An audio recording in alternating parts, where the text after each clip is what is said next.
Bueno, antes vos falaba da cantiga do carro, que fixe a música Baldomero Iglesias Mero, un compañeiro de Puxa. El foi o que recolleu tamén unhas cantigas máis fermosas da música tradicional. Despois de desfacerse Fuxan, el e Miri fixeron a Kenya, e unha das cantigas máis grandes que recopilaron foi a da Rumbolla. Conocedela todos, así que veña, palmas e a cantar. Vamos alá, Rumbolla. Veña, a tocar palmas ou bailar, unha de dúas. Veña arriba! Eso é Coruxo, Maruxa!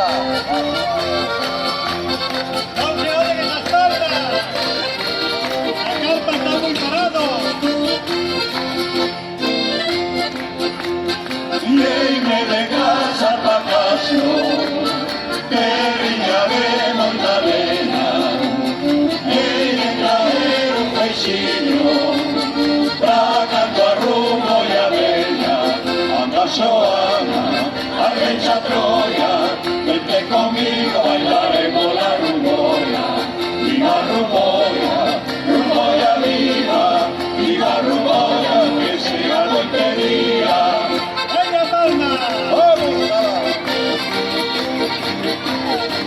Ese es Coruxo, Maruxa!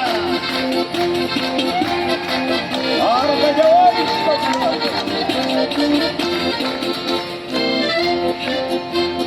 niña como de Polonia, no mi mujer no guarda, 8 soldados a hombre, la carne come a ella, o lindo, o miña xoia, y nuestra luz bailaremos la rumboia, viva rumboia, rumboia viva, viva rumboia, que sea miña vida.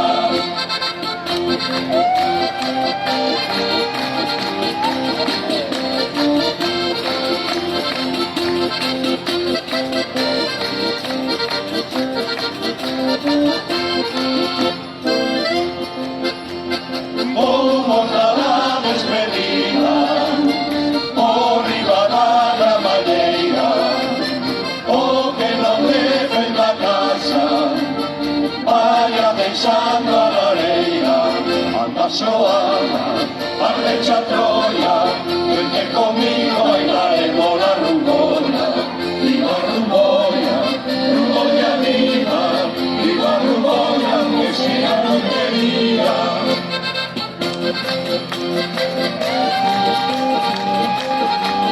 ¡Y esos bailadores y bailadoras!